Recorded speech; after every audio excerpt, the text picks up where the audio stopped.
वसुदेव सुतं देवं कंस चाणूरमर्दनं देवकी परमानंदम कृष्णं वंदे जगद्गुरुम। जगद्गुरु कृष्ण के श्री चरणों में प्रणाम। आप सबको नमन। दूसरा हमारा अध्याय बहुत इंपॉर्टेंट जो चल रहा है, उससे पहले दो चार लाइन गीता की महिमा की।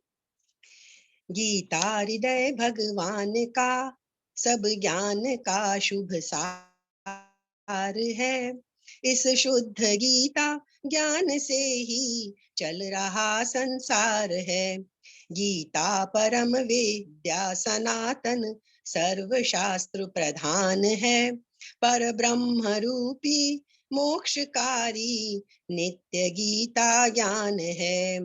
यह मोह माया कष्टमय तरना जिसे संसार हो, वह बैठ गीता नाव में सुख से सहज में पार हो।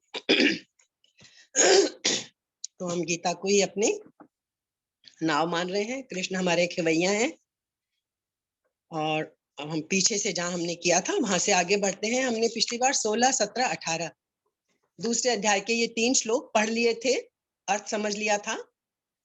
आप गीता खोल के देख लीजिए।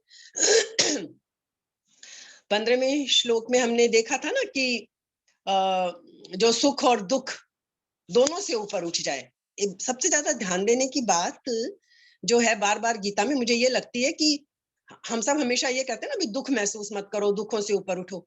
गीता में जगह जगह ये बात आई है, हमें सुख और दुख, अच्छे और बुरे दोनों से ऊपर उठना है। हम अपनी खुशी के लिए दुखों से और बुराई से तो दूर रहने की कोशिश कर लेते हैं, लेकिन फिर सुखों में और अच्छाई में उलझ जाते हैं। तो गीता हमें क्या कहती है? सुख और दुख दोनों से ऊपर उठना है, अच्छे और बुरे ये दोनों से हमें ऊपर उठना है। ये 15वें श्लोक में हमने देखा, सुख दुख समम सम दुख सुखम धीरम सोमृतत्वाय कल्पते, कि आप खुश तो हो लोगे दुख से ऊपर उठकर, लेकिन यदि आपको अमरत्व की प्राप्ति करनी है, वो अमृत की प्राप्ति करने के लिए सुख और दुख दोनों से ऊपर उठना होगा। खुशी पाने के लिए तो ठीक है, दुख से ऊपर उठ गए, चल गया काम। लेकिन यदि और ऊपर की स्टेज पे पहुंचना है, यदि सुख और दुख दोनों से ऊपर उठ जाएंगे, तो हम उसको महसूस कर सकेंगे। अब हमने जो बात पढ़ी इसी को 16, 17, 18 में जो हमने देखा था ना, देह और देही, शरीर अलग है, शरीरी अलग है, ये जो हमने सुना था।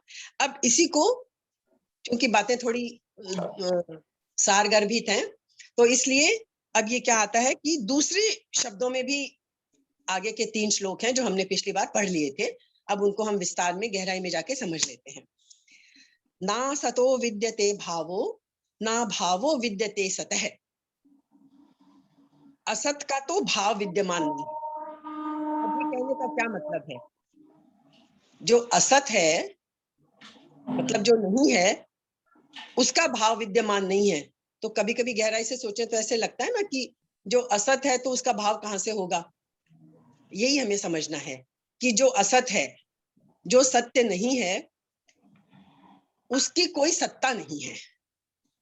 हम ये बात क्यों बोलते हैं? इसका मतलब हमें सत्ता लगती है, सत्ता तो लगती ही है ना हमें। शरीर है तो हमको पता है ना, शरीर है हमारा, संसार है। हम कहते हैं शरीर भी सत्य नहीं है, संसार भी सत्य नहीं है, पर हमें तो दिख रहा है ना, शरीर भी दिख रहा है, संसार भी दिख रहा है। तो प्रश्न उठेगा ना नेचुरली मन में कि फिर इसको असत क्यों कहा है? हमें तो नहीं लगता असत, हमें तो शरीर बिल्कुल महसूस होता है, ये शरीर है हमारा, ये संसार पूरा दिख रहा है, फिर इसको असत क्यों कहा है?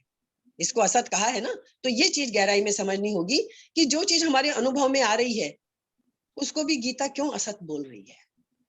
तो ये जो श्लोक है 16वां, इसके ये जो 16 अक्षर आएंगे ना आपको, ना सतो विद्यते भावो ना भावो विद्यते सतः। 16 अक्षर हो गए ना पहले में। असत का तो भाव नहीं है और सत का अभाव नहीं है। बस समझ लो ये जो 16 अक्षर हैं, ये जो बस पूरा है, इसमें इसी को पूरा समझना है। तो हमें अब यही समझना है कि जो चीज हमें दिख रही है, अनुभव में आ रही है, उसको भी हम क्या पढ़ रहे हैं कि वो भी असत है। तो भाई वो असत क्यों है, ये बहुत गहराई से समझना पड़ेगा। बहुत जल्दी नहीं भी समझ में आएगा, तो धीरे धीरे कोशिश करते रहेंगे, समझ में आएगी वो चीज भी हमें। तो क्या कहा, असत का तो भाव विद्यमान नहीं है और सत का अभाव नहीं है। सत को कभी भी, जो सत्य है, जो सत है, उसका कभी भी आप अभाव कर ही नहीं सकते, लाख कोशिश चाहे कर लो। और जो असत है उसको आप हमेशा बना के नहीं रख सकते, चाहे लाख कोशिश कर लो। ये मेजर डिफरेंस है सत और असत का। दूसरा क्या है, इस तत्व को किसने देखा? हम, हमारे और आपके जैसे साधारण लोगों को सुनते हैं, समझते हैं, लेकिन हमको अनुभव नहीं होती ये बात। इसका अनुभव किसने किया? उभयोरपि दृष्टोन्तस त्वनयोस् तत्वदर्शिकी। तत्वदर्शियों ने, तत्वदर्शी महापुरुष जिन्होंने सच्चाई का साधना करके इस तत्व को समझा, इसका अंत समझा। अंत समझा मतलब इसके अंत को देखा, अर्थात अनुभव किया। हम लोग समझने की कोशिश कर रहे हैं, और जिन तत्वदर्शी महापुरुषों ने इसको समझा, देख लिया, अनुभव कर लिया, उन्होंने इसको अच्छे से समझ लिया कि सत क्या है और असत क्या है। हम भी कोशिश करते हैं समझने की और इस रास्ते पे आगे बढ़ने की, क्योंकि हमें सत और असत दोनों से ऊपर, सत और असत का फर्क समझना है। ऊपर उठने की बात नहीं, जो सत है वो तो रहेगा ही हमेशा, इसलिए सत तो विद्यमान है, असत को समझ के उसको हटाकर और सत तक पहुंचना है। तो अब हमने क्या देखा इसमें, जैसे शरीर का ही एग्जाम्पल हमने लिया कि शरीर सत नहीं है। क्यों नहीं है शरीर सत? सत होने की एक, 3 शर्तें हैं, पर एक सबसे बड़ी शर्त क्या है, जो हमेशा वर्तमान रहे, तीनों कालों में। सत किसे कहेंगे? भूतकाल में भी था, वर्तमान में भी है, भविष्य में भी रहेगा। सत होने की सबसे बड़ी शर्त है तीनों, तीनों काल में रहे। शरीर क्या तीनों कालों में रहता है? नहीं रहता। हम सब जानते हैं, पैदा होने से पहले ये शरीर नहीं था, हमारी मृत्यु के बाद भी ये शरीर नहीं रहेगा। और जो हमें ये बीच में शरीर लगता है, सच्चाई तो ये है कि ये बीच में भी ये शरीर हमारा हर क्षण हर क्षण हर क्षण मर रहा है। ये हम कई बार देख चुके हैं। हमें पता क्यों नहीं चलता इस शरीर का कि ये प्रतिक्षण मर रहा है? क्योंकि समय की जो गति है ना, बड़ी सूक्ष्म है, हम पकड़ नहीं पाते। पैदा होते हैं उस दिन से लेके कैसे कैसे बच्चा बड़ा होता है, कैसे हम इस रूप में आ गए, कैसे हम बुढ़ापे की तरफ जा रहे हैं, हमें महसूस नहीं होता, नजर नहीं आती वो चीज। लेकिन हम देख रहे हैं कि शरीर भी प्रतिक्षण मर रहा है। इसलिए ये सिद्ध हो गया कि शरीर सत्य नहीं है। ये बात तो तय होगी, शरीर सत्य नहीं है, क्योंकि ये तीनों कालों में नहीं रहता। शरीर सत्य नहीं है, इसी से आप कह सकते हो कि संसार भी सत्य नहीं है। क्यों? क्योंकि ये शरीर जो है, ये पूरे संसार का एक छोटा सा नमूना है। जो कुछ हम, ये शरीर की विशेषताएं हैं, वो ही सारी संसार की विशेषताएं हैं। तो शरीर और संसार ये दोनों ही सत्य नहीं है, मतलब हमेशा रहने वाले हैं ही नहीं। ये संसार में भी प्रतिक्षण परिवर्तन हो रहा है, प्रतिक्षण परिवर्तन हो रहा है, और हमारे शरीर में भी प्रतिक्षण परिवर्तन हो रहा है। तो ये दोनों ही चीजें, लेकिन अब हम इन दोनों का अनुभव हमें करना है। दूसरी चीज क्या आ गई? ना भावो विद्यते सतः, वो तो हो गई असत की बात।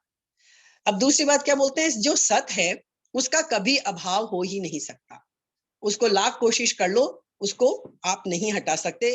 वो पहले भी था, आज भी है, कल भी रहेगा, और उसके रूप में कोई परिवर्तन ही नहीं आएगा। वो हमेशा तीनों कालों में एक सा रहेगा, विद्यमान रहेगा। तो ये क्या है? जो सत वस्तु है, जो हम सब ने महसूस किया, पहले हम समझ भी चुके हैं कि जो ये हमारी अवस्थाएं बदली, इस सब को अनुभव करने वाला ये जो हमारे अंदर मैं, ये जो स्वरूप है हमारा, जो अनुभव करता है कि मैं बचपन में ऐसा था, मैं 5 साल पहले ऐसा था, मेरे साथ 10 साल पहले ऐसा हुआ, ये जो अनुभव करने वाला हमारा असली स्वरूप है, वो स्वरूप हमारे जन्म से पहले भी था, आज भी है और हमारे मृत्यु के बाद भी रहेगा। वो असत है, वो हम देख चुके हैं और आगे विस्तार में हर चीज देखते जाएंगे। तो वो जो है उसको आप कभी अपने उस स्वरूप को कभी मिटा नहीं सकते। वो असत है, वो तीनों कालों में है, ना उस पे समय का असर पड़ता है, ना उस पे कोई और परिस्थिति का असर पड़ता है, वो वैसा का वैसा ही हमेशा रहता है। तो इसलिए जैसे शरीर हमने कहा और मैं कहा, वैसे ही ये संसार नहीं था, लेकिन जो परमात्म तत्व है वो इस संसार से पहले भी था, आज भी उसी तरह मौजूद है, और संसार जब नष्ट हो जाएगा तब भी वो परमात्म तत्व तो रहेगा। हम पहले जिक्र कर चुके हैं कि विज्ञान भी इस बात से सहमत है। हम परमात्मा बोल देते हैं, विज्ञान क्या कहता है कि सारा खेल एनर्जी का है, एनर्जी को आप नष्ट नहीं कर सकते। सारे वैज्ञानिक दुनिया के मिलके सारी लाख कोशिशें कर लें, एनर्जी को वो डिस्ट्रॉय नहीं कर सकते। क्या बोलते हैं, एनर्जी का सिर्फ आप ट्रांसफॉर्मेशन कर सकते हैं, रूप बदल सकते हो, ऊर्जा कभी नष्ट नहीं होती। जैसे हमने देखा शरीर भी जलता है तो क्या होता है, शरीर के पांचों तत्व पांचों तत्वों में मिल जाते हैं, नष्ट कुछ नहीं होता, सिर्फ रूप बदलता है। शरीर जला, मृत्यु के बाद राख बनी, जल तत्व में गया, पांचों तत्व मतलब अपने अपने तत्वों में समा जाते हैं। तो ये जो हमने देखा कि परमात्मा तत्व जो है वो संसार से पहले भी था, आज भी है, और संसार नष्ट हो जाएगा तभी भी रहेगा। वही शरीर और आत्मा की बात है। शरीर संसार का छोटा रूप है और आत्मा परमात्मा का छोटा रूप है। तो शरीर और शरीरी को समझ लो तो आपको संसार और परमात्मा भी हमको समझ में आ जाएगा। अब इसमें खास बात हमने क्या देखा कि एक क्षण के लिए भी नहीं रहता, वो हमने देख लिया। ये बीच में जो हमें दिख रहा है, ये हमारा शरीर भी और ये संसार भी प्रति क्षण मृत्यु को प्राप्त हो रहे हैं, इनमें चेंजेस आते जा रहे हैं। दूसरी बात क्या है, शरीर, इंद्रियां, मन, बुद्धि, ये है, इनकी सहायता के बिना चेतन स्वरूप कुछ कर नहीं सकता। भाई चेतन स्वरूप है, लेकिन ये जितने क्रियाकलाप संसार में और हमें दिख रहे हैं, हमारा शरीर जो मन बुद्धि इंद्रियां मन इन सब के बूते पे चलता है, ये सब भी जो हमारा चेतन स्वरूप है वो भी इन सब के बिना दुनिया में कुछ नहीं कर सकता। इन्हीं का जो रूप है वो शरीर इसीलिए धारण किया जाता है। तो वो हमारा, इससे ये सिद्ध होता है कि जितनी क्रियाएं हो रही हैं वो सिर्फ संसार में होती है। बोलते हैं ना, क्रिया जो है वो सिर्फ संसार की है, संसार में होती है। हमारे स्वरूप में, हमारे जो वास्तविक स्वरूप है उसमें कोई क्रिया नहीं होती। सारी क्रियाएं किसमें होती हैं, शरीर में होती हैं, संसार में होती हैं। तो संसार का स्वरूप तो क्या हुआ, क्रिया और पदार्थ। जब स्वरूप का ना तो क्रिया से कोई संबंध है ना पदार्थ से कोई संबंध है, तो ये क्या सिद्ध होता है इससे, शरीर, इंद्रियां, मन, बुद्धि, इन सब के सहित सारा जो संसार है वो सत्य नहीं है, उसका अभाव ही है। कुछ कुछ समझ में आ रहा है हमें, और आगे गहराई में समझेंगे। तो केवल परमात्मा तत्व का जो भाव है वो निर्लिप्त रूप से सबका प्रकाशक है, सबका आधार है, और शरीर जो है और संसार जो है वो क्रिया और पदार्थ का आधार है। जो असली तत्व है आत्मा, जो परमात्मा का अंश है, उसमें ना क्रिया होती है ना कोई पदार्थ होता है। तो ये सत्य और असत का एक भेद हमने समझ लिया। अब इन दोनों को ही समझने के लिए क्या कहा गया है, ये नहीं कहा कि हर व्यक्ति को ये चीज समझ में आती है, कृष्ण को पता था। उन्होंने साफ कह दिया कि अर्जुन, ये चीजें, ये फर्क किसने समझा है, तत्वदर्शी भी, जो लोग गहन साधना करके इसके ऊपर विचार करके उन्होंने इन दोनों का फर्क समझ लिया।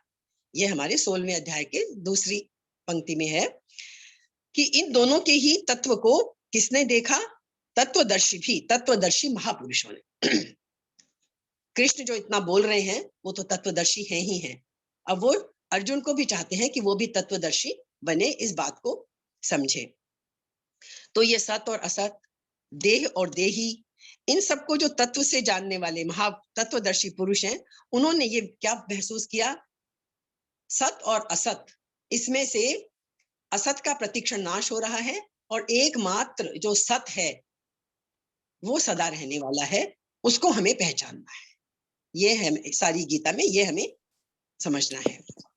तो आपने देखा अलग अलग नाम है, सत और असत के नाम अलग अलग होते हैं। सत और असत, इनके लिए अलग अलग नाम आप गीता में आएंगे आपके जगह जगह। सत को क्या कहा है? परा प्रकृति। असत को क्या कहा गया है? अपरा प्रकृति।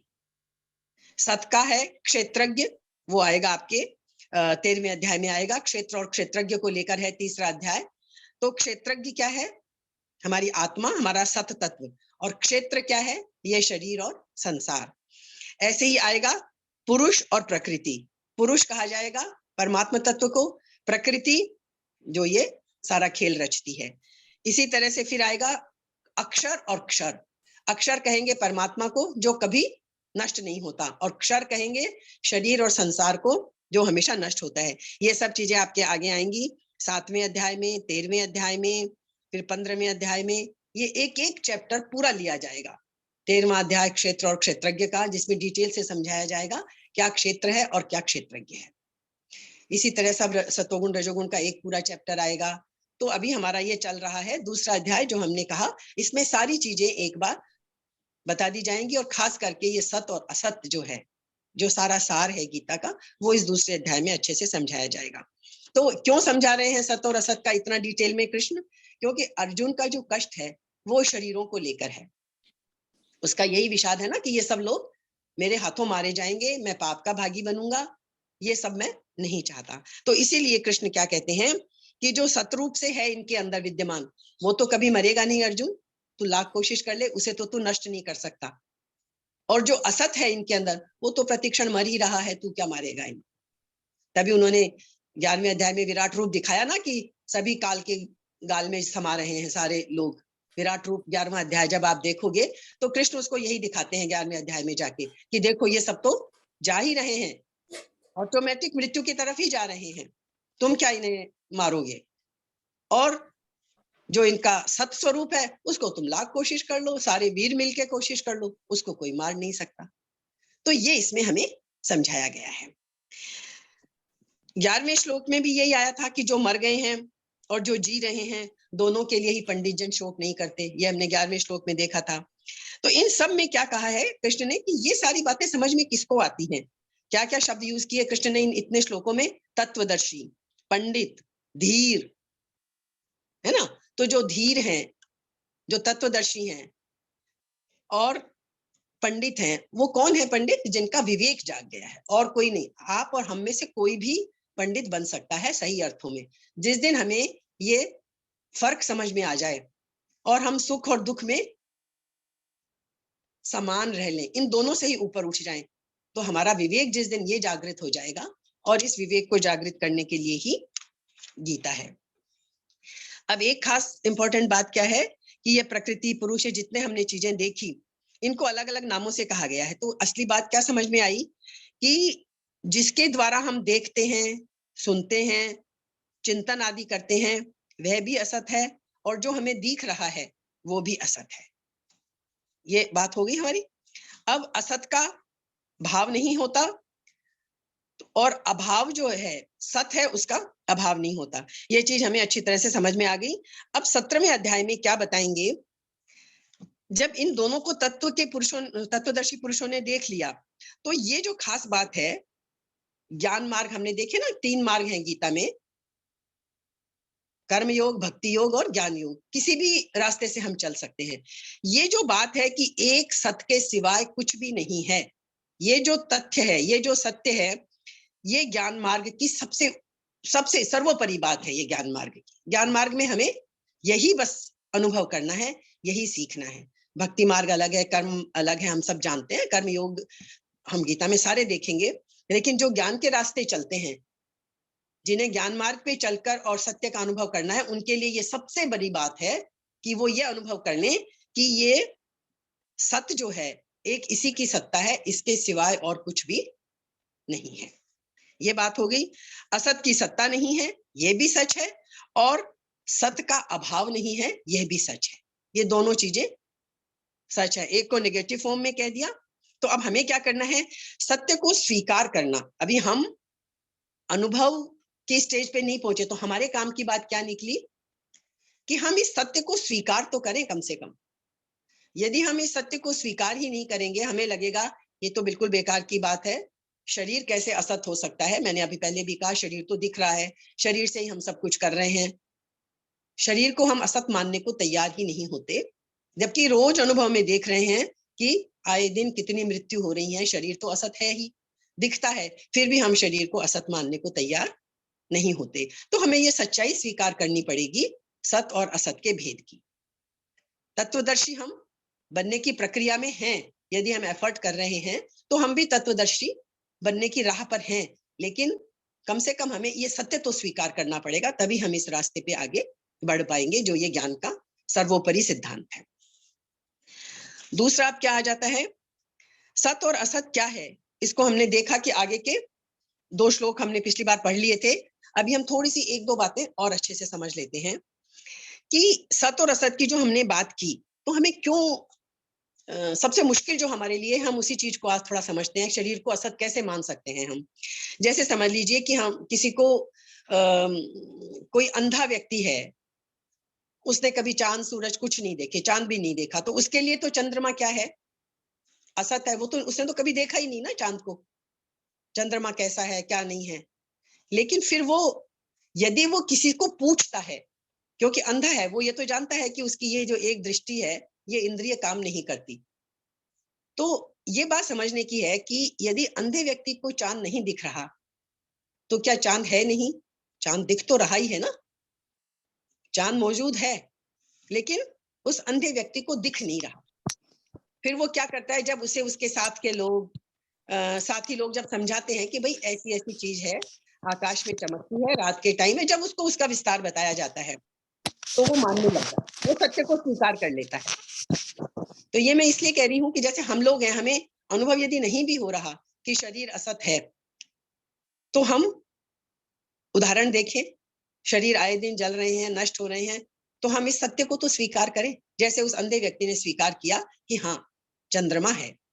तो क्या चीज निकल के आई हमारे सामने, हम क्यों गीता पढ़ रहे हैं, क्या चीज सामने निकल के आई कि इंक्वायरी करो, जिज्ञासा करो, प्रश्न उठाओ मन में।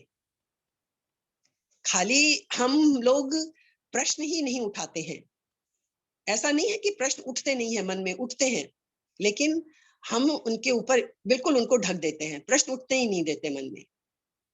इसलिए हम सत्य तक पहुंच ही नहीं पाते।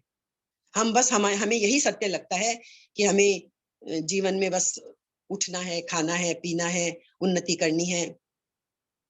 कोई हमारे साथ अच्छा व्यवहार करता है तो वो हमें अच्छा लगता है, हमारे अगेंस्ट कोई जरा सा भी जाता है, हम उसके विरुद्ध हो जाते हैं, द्वेष पाल लेते हैं। मतलब हम उठ ही नहीं पाते इन चीजों से ऊपर। तो हमें एक सत्य स्वीकार करना पड़ेगा। तो इसके लिए एक क्या चीज सामने निकल के आई कि इंक्वायरी, जो जिज्ञासा है, वो एक्सपीरियंस से भी ज्यादा महत्वपूर्ण है। Inquiry is more important than experience. सुनने में एक बार थोड़ा सा वो लगेगा, लेकिन यदि हमने जिज्ञासा ही नहीं की, यदि हमने इंक्वायरी नहीं की, यदि हमने सत्संग में जाकर या अच्छे शास्त्रों के पास जाकर या गुरु के पास जाकर कहीं हमने समझने की कोशिश ही नहीं की, तो हम सत्य को जब नहीं जानेंगे तो उसका एक्सपीरियंस कैसे करेंगे, क्योंकि हम उस दिशा में प्रयत्न ही नहीं करेंगे। इसलिए इंक्वायरी बहुत इंपॉर्टेंट है। जिज्ञासा को उठने दें हम अपने मन में और उसका समाधान ढूंढते रहें। जैसे हमको कितनी गलत बातें महसूस होती हैं, आप 2-4 एग्जांपल ले लीजिए।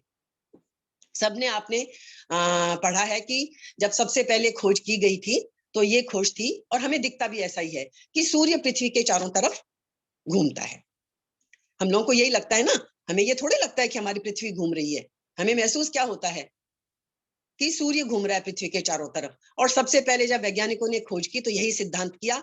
बाद में जब और रिसर्च हुई तब पहले सिद्धांत को गलत ठहराया गया और ये स्थापित हुआ कि नहीं, सूर्य अपनी जगह है, घूम तो हम रहे हैं, पृथ्वी घूम रही है। तो इससे क्या सिद्ध हुआ कि ये इंक्वायरी की गई, ये रिसर्च की गई, तो ये सत्य सामने आया। नहीं, हम तो असत्य को ही सत्य माने बैठे थे कि हम स्थिर हैं, हमारी पृथ्वी स्थिर है और सूर्य हमारे चारों तरफ घूम रहा है। ये कुछ एग्जाम्पल हैं जो हम सब जानते हैं कि यदि इंक्वायरी नहीं करेंगे, यदि जिज्ञासा नहीं होगी, तो फिर वो चीज हमारे सामने भी नहीं आएगी। तो हुआ क्या कि यहाँ हमारा अनुभव क्या है, हमें अनुभव हुआ ना कि सूर्य घूम रहा है। अब एक बात उठती है मन में हम सबके कि ये तो बड़ी गलत बात है, जो हमें अनुभव हो रहा है उसको हम गलत ठहरा दे रहे हैं, ये तो बड़ी गलत बात है। तो एक्चुअली वो गलत नहीं है, हमें अनुभव हो रहा है, इतना तो सच है। अनुभव में तो आ रहा है हमारे कि हम नहीं घूम रहे, सूर्य हम बोलते हैं उदय हुआ अस्त हुआ, जबकि सूर्य तो ना उदय हो रहा है ना अस्त हो रहा है, सूर्य अपने स्थान पे है, हमारी पोजीशन बदली है, ठीक है ना। तो होता क्या है कि अनुभव जो होता है हमें, उसको हम झूठा नहीं कह सकते। हमें यही बात समझनी है कि उसको असत कहा है हमने, लेकिन वो झूठा तो नहीं है, क्योंकि हमारे अनुभव में तो आ ही रहा है ना वो, इसलिए हम उसे झूठ कैसे कहें।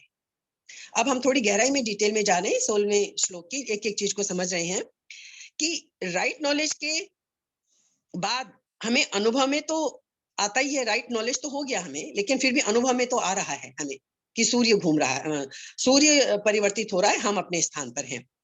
लेकिन अब इसकी सच्चाई क्या है, इसको हम झूठ नहीं कहेंगे, इसको हम कहेंगे कि ये इल्यूजन है, ये भ्रम है हमारा।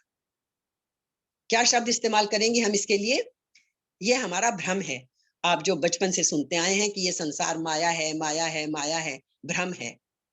ये कभी नहीं कहा कि माया जो है वो असत, असत नहीं कहा। क्या कहा माया को, ये भ्रम है, ये संसार जो है सारा भ्रम जाल है, हमें दिख तो रहा है, हम झूठ कैसे कहें इसको।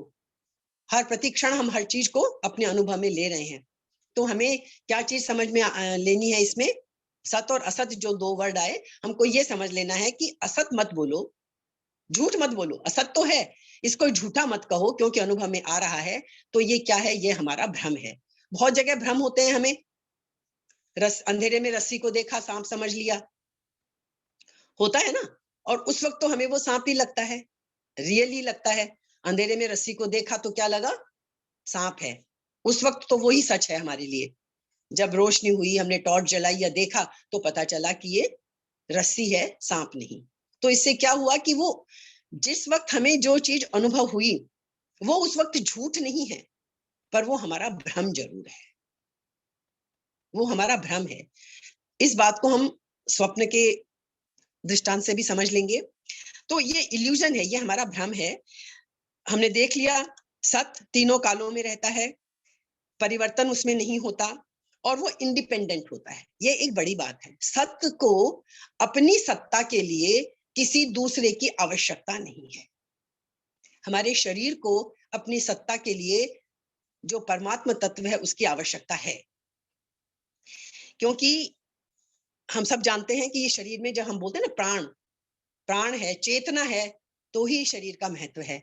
जैसे ही ये चेतन तत्व शरीर से जाता है, हम सब जानते हैं, घर के लोग भी एक दिन भी उस निर्जीव शरीर को कोई घर में रखना नहीं चाहता, जल्दी होती है कि इसका अंतिम संस्कार किया जाए। तो इस शरीर की सत्ता भी किस चीज से है, उस चेतन तत्व से है। तो ये शरीर इंडिपेंडेंट नहीं है अपनी सत्ता के लिए, उस चेतन तत्व के बिना इस शरीर की सत्ता संभव नहीं है। तो हमने देख लिया, सत तीनों कालों में रहता है, समय से ऊपर है, कालातीत है, काल से ऊपर है, परिवर्तन से रहित है, शाश्वत है। हम जो बोलते हैं ना ईश्वर को, शाश्वत है, परिवर्तन से रहित है और इंडिपेंडेंट है। उसको अपने अस्तित्व के लिए, चेतन तत्व को अपने अस्तित्व के लिए किसी दूसरे सहारे की जरूरत नहीं है। ये बात समझ में आ गई। इसके विपरीत जो है, जिसको हम असत कहते हैं, वो असत क्या है, क्यों है, उसको झूठ मत कहो। अनुभव में आ रहा है तो अनुभव तो आ रहा है, लेकिन वो सब भ्रम है हमारा। बस ये थोड़ा सा फर्क मैं चाहती थी हम लोग समझ लें कि ये सब हमारा भ्रम है। ये भ्रम, असत के प्रति हमारा भ्रम होता है। सिर्फ चेतना जो है वही सत है, और वही सारी शर्तों पर खरी उतरती है। जैसे हमने सांप का एग्जाम्पल देख लिया, सब देख लिया, तो अब हमारे पास में क्या निष्कर्ष आया, हमारा जो स्वरूप है वो ही एकमात्र सच्चाई है। जो हमारा असली स्वरूप है वही एकमात्र सच्चाई है, और ये संसार जो है ये भ्रम है। दूसरी चीज क्या आई, जो अंदर की चेतना है वो रियलिटी है, उसका कभी नाश नहीं होगा, उसकी कभी मृत्यु नहीं होगी। फिर क्या आया, ये संसार जो है वो भ्रम है, प्रतिक्षण परिवर्तनशील है। अगला पॉइंट क्या है? संसार के परिवर्तन से मैं, हमारा जो स्वरूप है वो प्रभावित नहीं होता। जो सत तत्व है वो कभी परिवर्तित नहीं होता। वस्तु, परिस्थितियां, घटनाएं ये सब जीवन में बदलती हैं, लेकिन मैं जो स्वरूप है वो परमानेंट है, वो नहीं बदलता है। तो संसार मुझ पर निर्भर है अपनी सत्ता के लिए, मैं इस संसार पर निर्भर नहीं हूं। इस सारे डिस्कशन से ये चीज निकल के आती है। ये चेतन तत्व जो हमारे अंदर है वो संसार की सत्ता के लिए जरूरी है। जैसे हम स्वप्न में होते हैं, ठीक है ना? सोते हुए व्यक्ति पर सपना देखा हमने, इससे फर्क समझ लो आप चेतना का और वास्तविकता का। शरीर पर निर्भर नहीं है हमारा स्वरूप। जैसे हमने सपना देखा, सपने में हम क्या क्या देखते हैं? भीग गए हैं। कोई दूसरा देख ले, क्या उस वक्त हमारा शरीर भीगता है?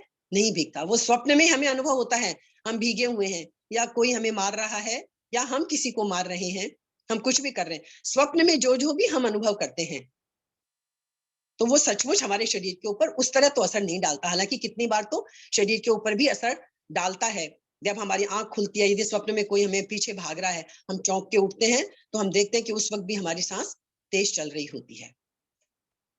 तो इतनी गहराई में जब हम स्वप्न देखते हैं, तो वो क्षण भर के लिए हम उसको महसूस कर सकते हैं। लेकिन वैसे स्वप्न में यदि किसी ने हमें मारा, तो सचमुच हम मर नहीं जाते। पानी में भीगे तो शरीर हमारा सचमुच नहीं भीगता वास्तव में। तो जो सबसे हमने देखा कि ये 16वां श्लोक जो है, ये बहुत इंपॉर्टेंट श्लोक है। शुरू के 16 अक्षर इसके सारा सार है सत और असत के बारे में। अब ये संसार जो है प्रतिक्षण हमें बदलता हुआ दिखता क्यों नहीं है? हमने देख लिया, क्योंकि काल की गति बड़ी सूक्ष्म है।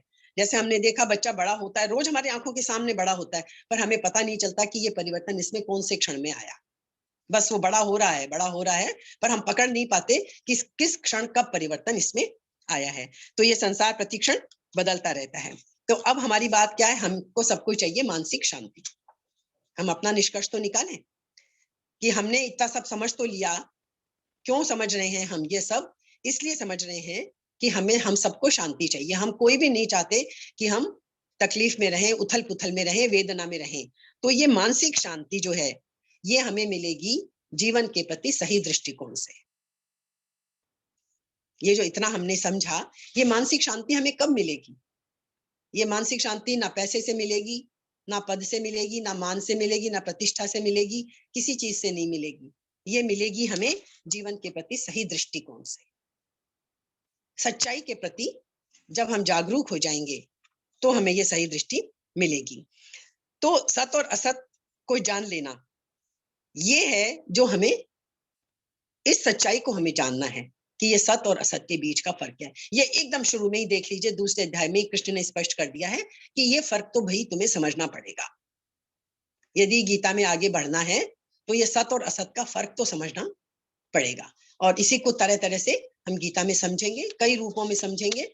और इसको समझने के लिए हमें क्या क्वालिटीज चाहिए, उनको कैसे विकसित करें, ये भी हम समझेंगे। तो ये बात हमने समझ ली कि ये फर्क हमें समझना है। हमारा बॉडी, माइंड और इंटेलेक्ट ये निरंतर परिवर्तनशील है। ये शरीर ही नहीं, हमारा माइंड, हमारा मन भी प्रतिक्षण बदलता रहता है। हमारा इंटेलेक्ट जो है, बुद्धि है, वो भी प्रतिक्षण बदलती है। हमारा शरीर, मन, शरीर ही नहीं, मन और बुद्धि भी प्रतिक्षण बदलते हैं। ये सब चीजों में चेंज आता है ना। लेकिन जो हमेशा अपरिवर्तित रहता है, वो है हमारा चेतन स्वरूप। ये हमने देख लिया। यही वेदांत जितने हमारे, गीता को हम क्यों कहते हैं वेदों का सार? क्योंकि वेदांत में, उपनिषदों में जो ये सत और असत है, इसको बड़ी वैज्ञानिकता के साथ, इस तरह नहीं कि आप बस पढ़ लो और अंधविश्वास कर लो, बड़ी वैज्ञानिकता से, बड़ी सूक्ष्मता से समझाया गया है। और इसी को गीता में बहुत प्यार से समझाया गया है कि सत और असत का फर्क हम समझ लें। तो यदि हमने ये समझ लिया, तो मानो हमने सारे वेदांत को समझ लिया, सारे उपनिषदों को समझ लिया। तो ये बहुत बड़ी चीज है जो हमें समझनी है। ये सारी चीजें हमने देख ली। अब हमें क्या करना है कि इसके लिए सबसे बड़ा जो साधन है हमारे पास, जिसकी हम पहले भी चर्चा कर चुके हैं, हमने यही देखा ना कि हमें तो हर चीज को खाली सिद्धांत रूप में नहीं लेना। हमें ये कि हम कैसे पहुंचे इस सत्य तक, उसका सबसे बड़ा तरीका जो एक वही है, जस्ट एक्सेप्ट इट। जो है, जैसा है, उसको वैसे ही स्वीकार कर लें। एक्सेप्ट करना है हमें। जो है वो है, और जो नहीं है वो नहीं है।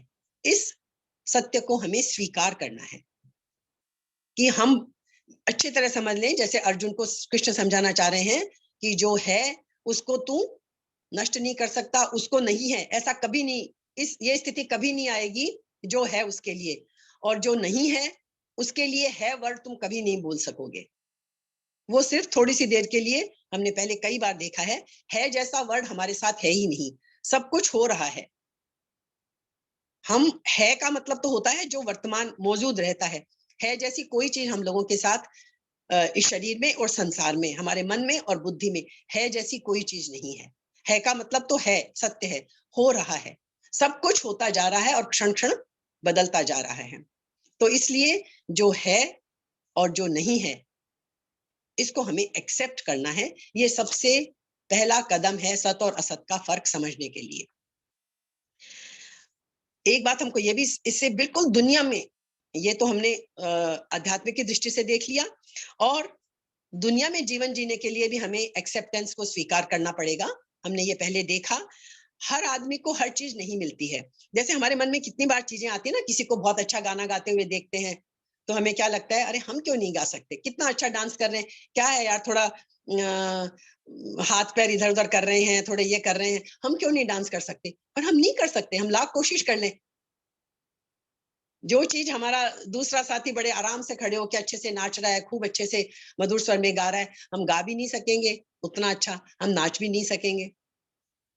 और हम चाहते हैं कि सब कुछ सबको नहीं मिलता है। तो ये हमें ये बात एक्सेप्ट करनी ही पड़ेगी कि हम नहीं है डांस में एक्सपर्ट। तो ये स्वीकार कर लो, बहुत सारी चीजें हैं जो हमारे पास है, वो हमें मिली है, वो दूसरे के पास नहीं है। तो ये भी एक नॉर्मल जीवन जीने के लिए भी एक्सेप्टेंस हमारा बहुत बड़ा हथियार है। ये हमें समझ लेनी चाहिए। जैसे कई बार दूसरी हम जीवन में एक बात और ले सकते हैं एक्सेप्टेंस की, कि जब हमारे बच्चे, हम बहुत कंपेयर कर लेते हैं कि उसका बच्चा इतना होशियार निकल गया, हमारे बच्चे को तो समझ में ही नहीं आता। बच्चों के हम बहुत पीछे पड़े रहते हैं। एक बात मुझे ऐसा लगता है हमें समझ लेनी चाहिए सबको, बच्चों को गाइड करना, उनको सपोर्ट करना, उनकी हर तरह से मदद करना आगे बढ़ने में, ये तो पेरेंट्स का फर्ज है। लेकिन उनके बहुत ज्यादा पीछे पड़ना ये उचित नहीं है। वो भी आत्मा है, उनका अपना जीवन है, वो अपने हिस्से के सुख और दुख लेकर पैदा हुए हैं। सब कुछ पे आपका कंट्रोल नहीं हो सकता। आपका जितना कर्तव्य है, कर्तव्य कर्म वो बच्चों के प्रति पूरा करें। उसके बाद अपनी इच्छाएं उनके ऊपर नहीं थोपें कि आप जो पूरा नहीं कर पाए वो आप उनके जरिए पूरा करना चाहते हैं। उनका अपना जीवन है, उनकी अपनी यात्रा है। वो भी एक अपने आप में पूरी यात्रा करने आए हैं इसमें, वो भी इसी तरह हमारी तरह यात्रा करके अपनी चले जाएंगे। तो एक और दूसरी बात, कभी कभी हम लोग जो हर वक्त, कई बार क्या, अपने को देखने के बजाय दूसरों की भलाई करने में ज्यादा लग जाते हैं। ये सुनने में थोड़ा सा लगेगा, मैं इसको दूसरे भाव के लिए कह रही हूँ। दूसरों की भलाई करना, दूसरों के साथ अच्छा करना बहुत अच्छी बात है, लेकिन उससे ज्यादा जरूरी क्या है, अपने प्रति सचेत होना।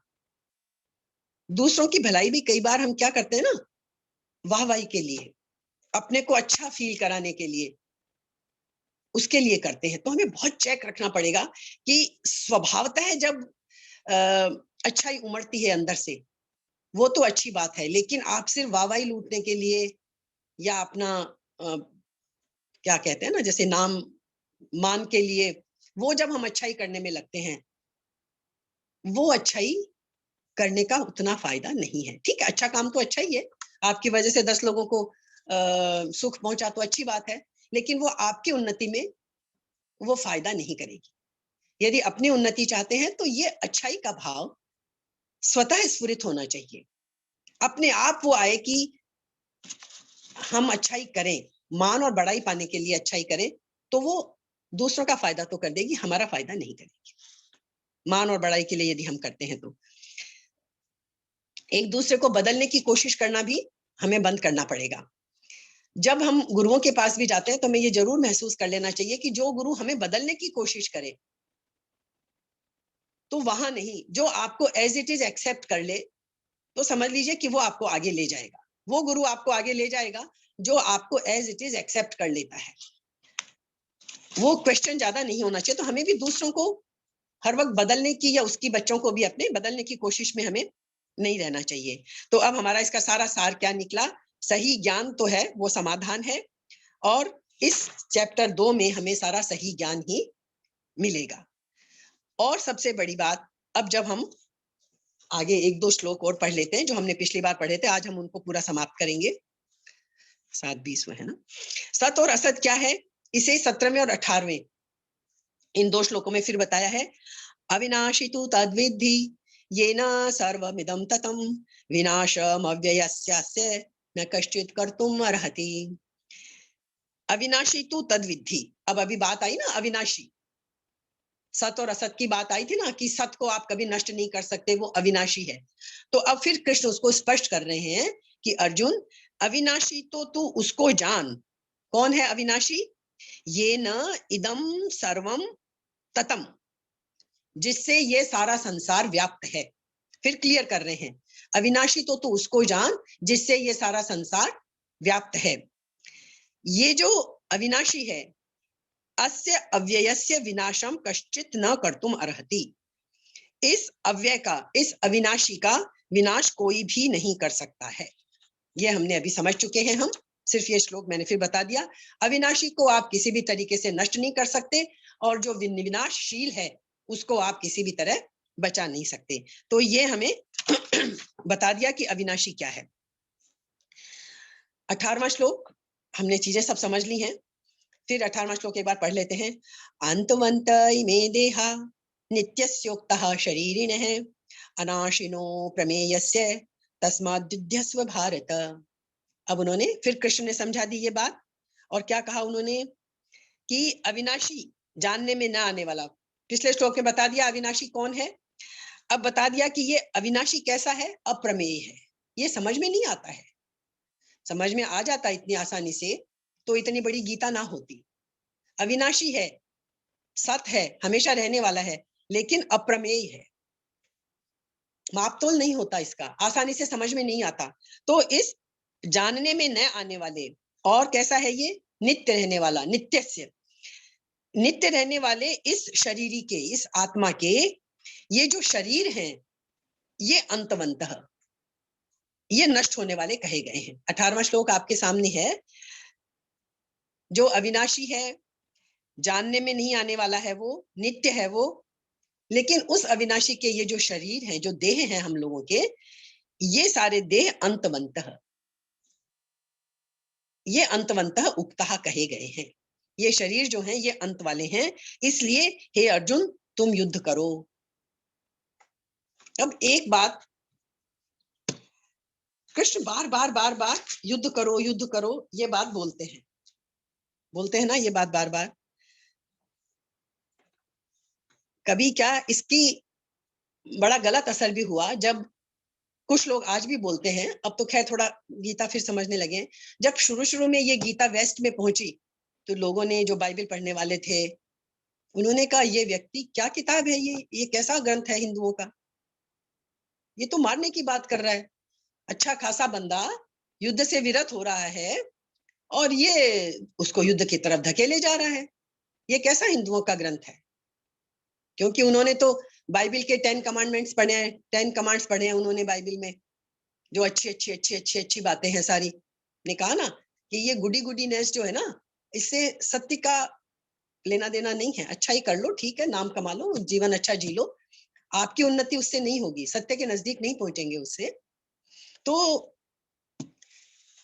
ये उन लोगों ने क्या कहा कि ये तो बड़ी गलत बात है। इवन चलो पश्चिम के लोगों की बात तो छोड़ दो, जैन लोग भी कृष्ण को सही नहीं समझते थे, क्योंकि उनके यहाँ तो अहिंसा परमो धर्म है। और उन्हें पहली नजर में क्या लगा कि कृष्ण तो हिंसा की तरफ धकेल रहे हैं अर्जुन को, मार मार मार, युद्ध कर। ये चीज को सही तरह से ना समझने की वजह, कृष्ण तो हिंसा के पक्ष में बिल्कुल भी नहीं है। हम सब जानते हैं कृष्ण तो युद्ध को टालना चाहते थे, वो जानते थे पांडव वीर हैं, वो युद्ध करेंगे तो जीत भी जाएंगे, लेकिन फिर भी वो दूत बनकर गए। ये हम सब जानते हैं कहानी कि 5 गांव ही दे दो। कृष्ण स्वयं दूत दूत का कार्य कर रहे हैं। कृष्ण को देखो आप, कृष्ण में कोई चीज की कमी है? दूत बन के चले गए। कृष्ण अर्जुन के सारथी बन के बैठ गए। उन्हें नहीं लगा कि सारथी तो एक तरह से कोई बहुत ऊंची पोजीशन तो नहीं है ना, आप किसी का रथ हाँक रहे हो। पर कृष्ण को इन बातों से कोई फर्क ही नहीं पड़ता। सारथी बन गए, दूत बन के चले गए कौरवों की सभा में कि भाई चल 5 गांव ही दे दे तू मेरे इन सत्य के पक्ष में चलने वालों को, ये नहीं युद्ध करेंगे। कृष्ण ने बहुत कोशिश की थी युद्ध को टालने की। कृष्ण हिंसा के पक्ष में नहीं है, लेकिन गीता में जब वो बार बार कृष्ण अर्जुन को प्रेरित करते हैं युद्ध कर युद्ध कर युद्ध कर, तो लोगों को भ्रम होता है कि कृष्ण जो है वो हिंसा के पक्षपाती हैं। हिंसा के पक्षपाती कृष्ण बिल्कुल भी नहीं है। तो हमें इसमें क्या करना पड़ेगा? जैसे अच्छा, और हमने एक चीज और समझी थी, जैसे जन्म और मृत्यु की बात, चेतन और अचेतन, एक जरूरी पॉइंट को समझ के हम आगे बढ़ेंगे कि जब हमने ये कहा कि चेतन जो है वो हमेशा रहता है और अचेतन नहीं रहता, जो असत है वो नहीं रहता, सत रहता है। इसका एक बहुत बड़ा एक्सपेरिमेंट एक संत ने किया, मुझे नाम याद नहीं है, साउथ के कोई संत थे और उन्होंने एक्सपेरिमेंट किया। सुना हुआ ये घटना पढ़ी हुई याद आ रही है। 3 बड़े विश्वविद्यालय यूनिवर्सिटीज, ऑक्सफोर्ड, एक कोई शायद लंका की या कहीं की यूनिवर्सिटी थी, और एक और 3 बड़ी यूनिवर्सिटीज जो हैं नामी, उनमें उन्होंने एक एक्सपेरिमेंट करके दिखाया। क्या किया उन्होंने? उन्होंने कहा मैं 10 मिनट के लिए मर जाऊंगा। साइंस तो ये बात मान नहीं सकता कि तुम 10 मिनट के लिए मर जाओगे। उन्होंने कहा मैं मर जाऊंगा 10 मिनट के लिए और वापस भी जिंदा हो जाऊंगा। ये चेतन तत्व की जो सत है उसको समझने के लिए हेल्प करेगा हमें। तो उन्होंने क्या किया, वो 10 मिनट के लिए मर गए। सारे डॉक्टर्स आए, बोले आप मेरे शरीर को पूरा चेक कर लो, जितने पैरामीटर्स हैं, नाड़ी चल रही है या नहीं, ब्लड शरीर नाड़ियों में बह रहा है या नहीं, सांसें चल रही है या नहीं, ब्रेन काम कर रहा है या नहीं, हृदय धड़क रहा है या नहीं, सारे पैरामीटर्स डॉक्टर्स ने चेक किए और उन्होंने कहा आप मुझे लिख के दे देना कि ये आदमी मर चुका है, डेथ सर्टिफिकेट जैसे देते हैं। अब वो ऑक्सफोर्ड के और बड़ी बड़ी यूनिवर्सिटीज के डॉक्टर्स चेक कर रहे हैं, उन्हें पूरी तरह चेक किया और उनको सर्टिफिकेट लिखना पड़ा कि he is no more, dead है, ये मर चुका है। सर्टिफिकेट दे दिया। ये तो एक्सपेरिमेंट था। 10 मिनट के बाद में वो जीवित खड़े हो गए। उन्होंने कहा अब चेक करो और अब फिर दूसरा सर्टिफिकेट दो कि मैं मरा नहीं हूं, मैं जीवित हूं। डॉक्टर्स तो सारे बोले क्या भाई हमारे ऊपर कोई मुकदमा तो नहीं करोगे कि डेथ का सर्टिफिकेट दे दिया और ये तो जिंदा खड़ा हो गया। तो ये तो देखिए हम लोग उस स्थिति में नहीं है कि हम ऐसे एक्सपेरिमेंट करने पे उतर आए, लेकिन मतलब हम इसे चेतन सत्ता का जो सत्य तत्व है उसको समझ सकते हैं कि वो चेतना चली गई तो वो शरीर तो मृत हो गया, लेकिन वो इस स्थिति में पहुंचे हुए थे वो संत कि उन्होंने ये एक्सपेरिमेंट करके दिखा दिया 3 यूनिवर्सिटीज के बड़े बड़े डॉक्टर्स के सामने, जिन्होंने पहले डेथ का सर्टिफिकेट दिया उन्हीं के सामने वो जीवित खड़े हो गए फिर से। ये 3 जगह उन्होंने एक्सपेरिमेंट किया था। ऐसा मैंने पढ़ा तो मुझे बड़ा फैसिनेटिंग लगा कि मतलब कितना पोटेंशियल है हम लोगों के अंदर, और हम लोग करते क्या है, कितनी छोटी छोटी बातों में अपने सारी पोटेंशियल को हम खत्म कर देते हैं।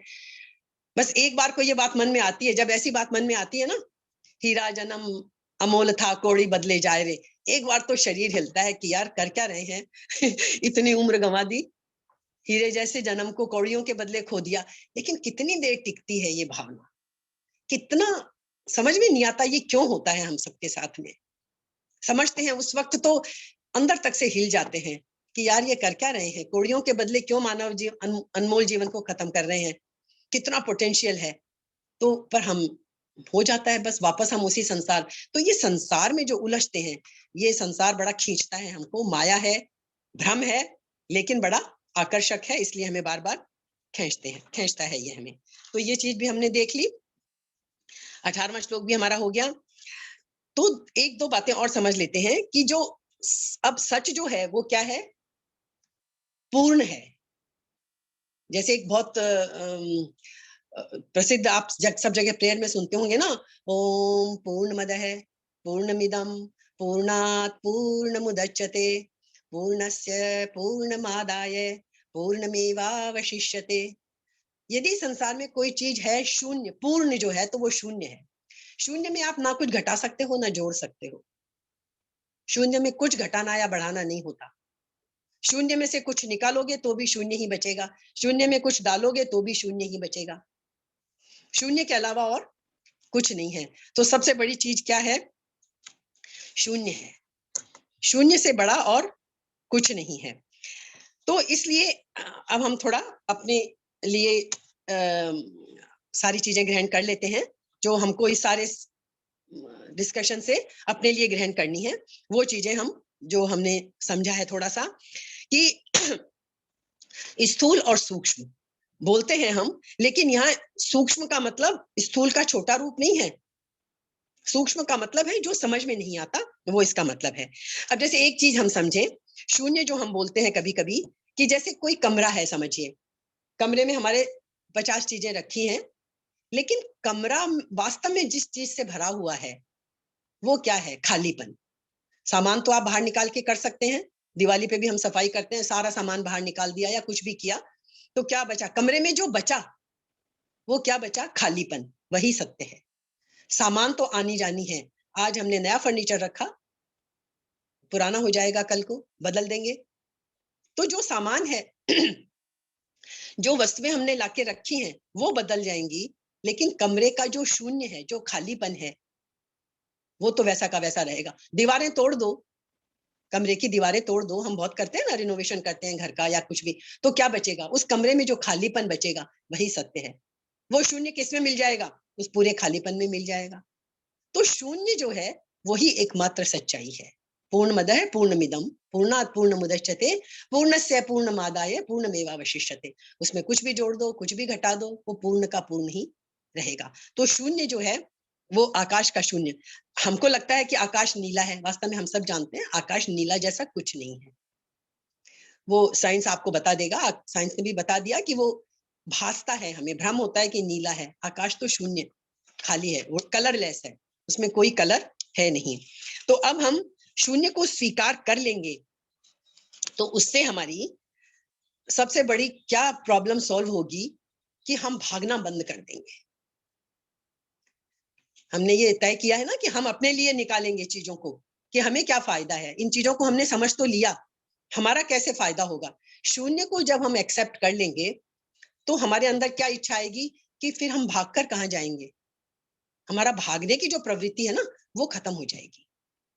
क्यों? कैसे खत्म हो जाएगी? यहाँ भी शून्य, वहां भी शून्य। हम भागते कब है कि यहाँ दुख लग रहा है, यहाँ परेशानी लग रही है, चलो यहाँ से भागो, कहीं दूसरी जगह चले जाओ, शहर बदल लेते हैं। शहर बदलने से तकलीफ खत्म नहीं हो जाएगी हमारी। यदि तकलीफ हमारे अंदर है, साथ है, वो सब जगह साथ जाएगी। तो यदि हम शून्य को स्वीकार कर लेते हैं गहराई में जाकर, तो हम भागेंगे कहाँ? यहाँ भी शून्य है, वहां भी शून्य है, सब जगह जब शून्य ही शून्य है तो भागकर कहाँ जाएंगे? तो ये जो शून्य को स्वीकार करना है, सत को जो स्वीकार करना है, संपूर्ण को स्वीकार करना है, उससे हमारे अंदर का भगोड़ापन जो है वो खत्म हो जाएगा। और कृष्ण पूरी गीता में हमें भागने से ही बचाते हैं।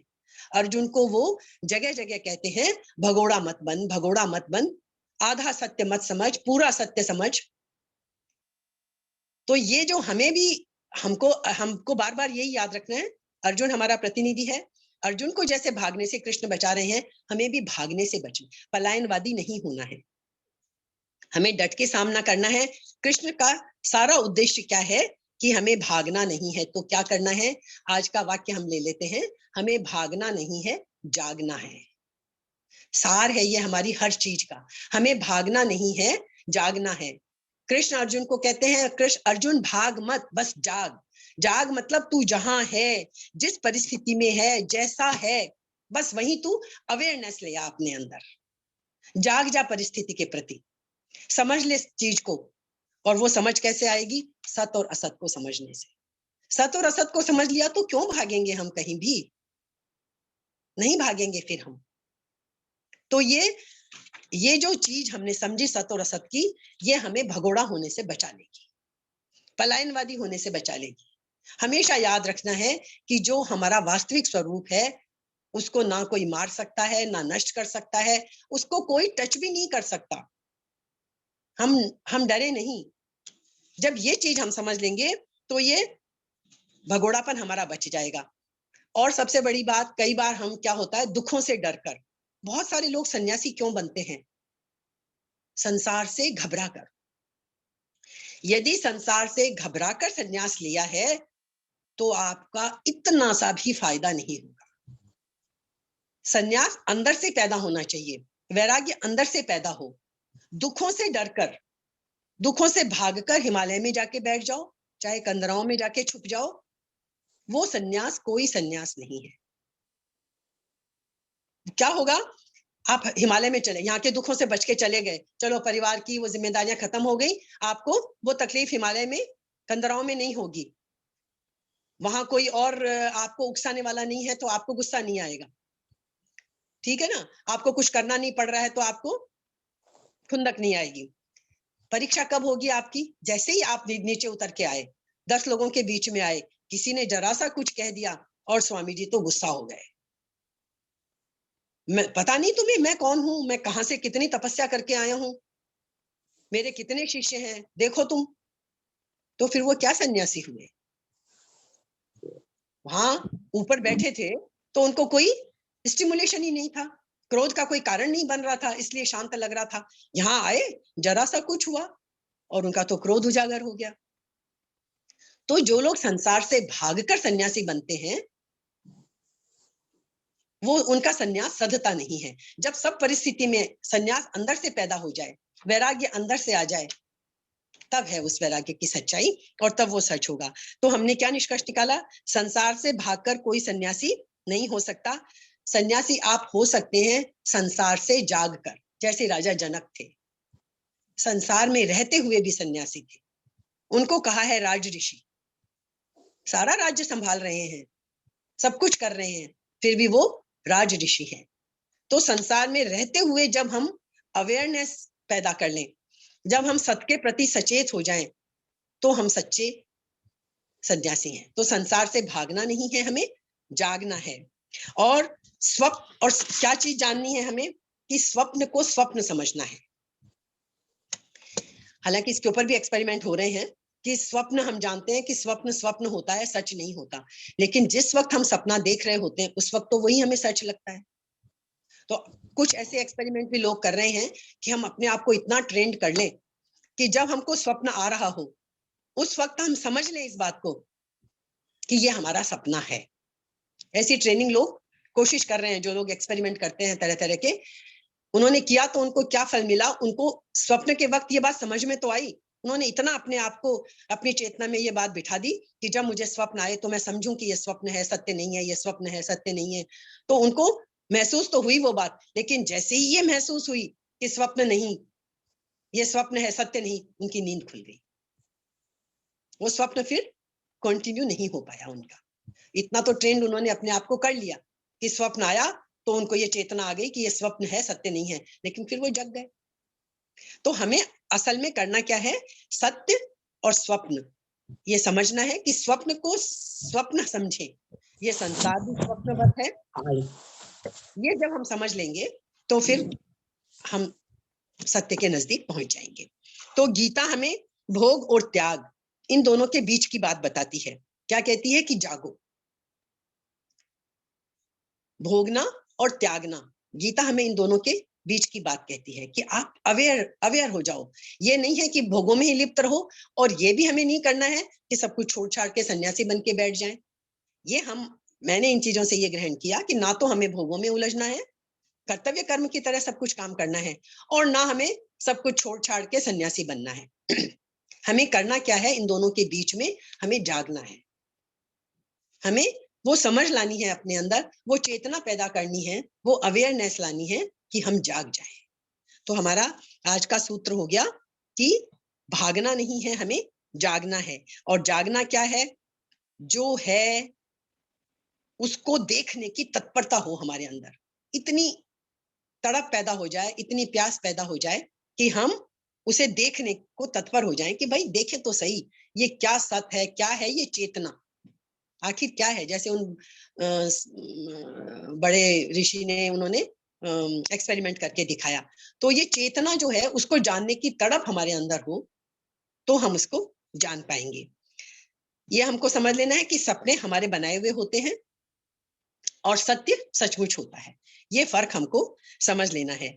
जैसे अब इसका निष्कर्ष एक देख लो, बुद्ध के एक जवाब में हमें मिल जाएगा। बुद्ध को जब ज्ञान मिला, जब बुद्धत्व को प्राप्त हुए, तो उनके एक शिष्य ने उनसे पूछा कि भंते, आप ये बताएं, आपने इतनी तपस्या करके और अब जो आप ये इस स्थिति में पहुंचे हैं, आपने क्या पाया? पता है बुद्ध ने क्या जवाब दिया? उन्होंने कहा, मैंने कुछ भी नहीं पाया। शिष्य सारे हैरान, पाया कैसे नहीं? इतने साल आपने तपस्या की, पाया आज हम आपको इस रूप में देख रहे हैं। उन्होंने कहा, मैंने सचमुच पाया कुछ नहीं है, मैंने खोया है। पाया नहीं मैंने कुछ भी, मैंने क्या किया है? खोया है। क्या खोया है मैंने? पाया तो मैंने वही है जो सदा से मेरे पास था, यानी अपना सत स्वरूप, जो मेरी चेतना थी, जो मेरा सच वास्तविक स्वरूप था, उसको मैंने पाया है। लेकिन पाया कहीं और से नहीं है, वो मेरे अंदर मौजूद था, बस मैंने उसे समझ लिया, मैंने उसे देख लिया। और खोया क्या? कैसे देख पाया मैं इसको? क्योंकि जो उसके ऊपर आवरण पड़े हुए थे, जो मैंने ऊपर से चीजें ओढ़ ली थी, वो मैंने खो दिया, उसको मैंने गिरा दिया। इस तपस्या से मैंने खोया ही खोया है, पाया कुछ नहीं। खोया क्या? अपना अज्ञान खोया है मैंने। अज्ञान खो दिया तो जो मेरी चेतना थी वो उभर कर अपने आप सामने आ गई, और कहीं से मैंने पाया कुछ नहीं है। ये बुद्ध का जवाब है। और यही बात सच है कि जो नहीं है वो बस नष्ट हो जाए, वो गिर जाए तो फिर सत ही बचा रहेगा। जो ऊपर के आवरण है असत के, वो यदि गिर जाए तो फिर सत ही बचा रहेगा। ये हमारे अंदर तड़प होनी चाहिए। तो जो हम नीति की बातें करते हैं, कृष्ण नीति की बातें नहीं करते। मैंने सबसे पहले शुरुआत आज इसी से की थी कि कृष्ण सुख और दुख, अच्छा और बुरा, नीति और अनीति, सबसे ऊपर उठने की बात करते हैं। आमतौर पे धर्म, जिन्हें हम धर्म बोलते हैं, सचमुच का धर्म नहीं, जो हमें नीति सिखाते हैं, ये करो, अच्छा करो, अच्छा करो, अच्छा करो।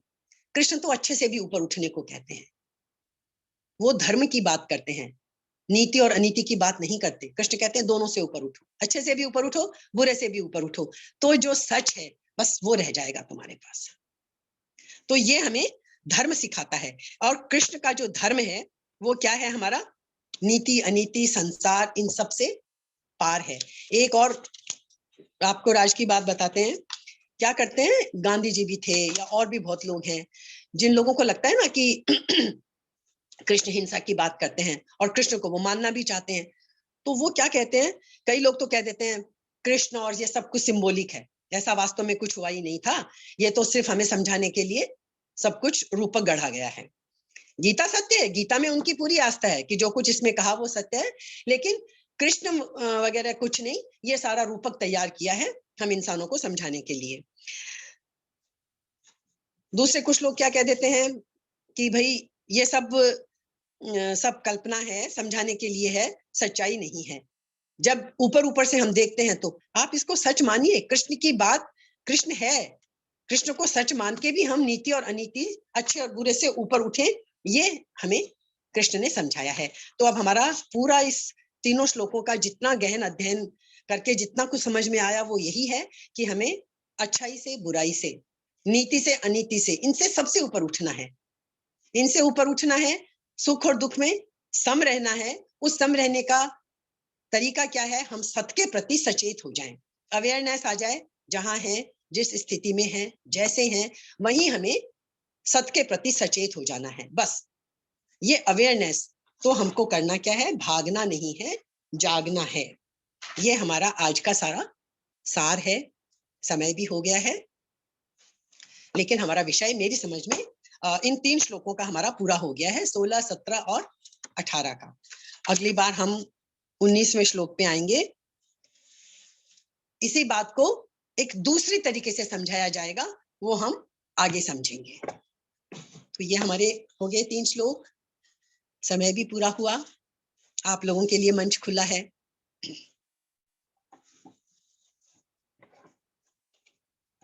अनम्यूट करें अपने आप को।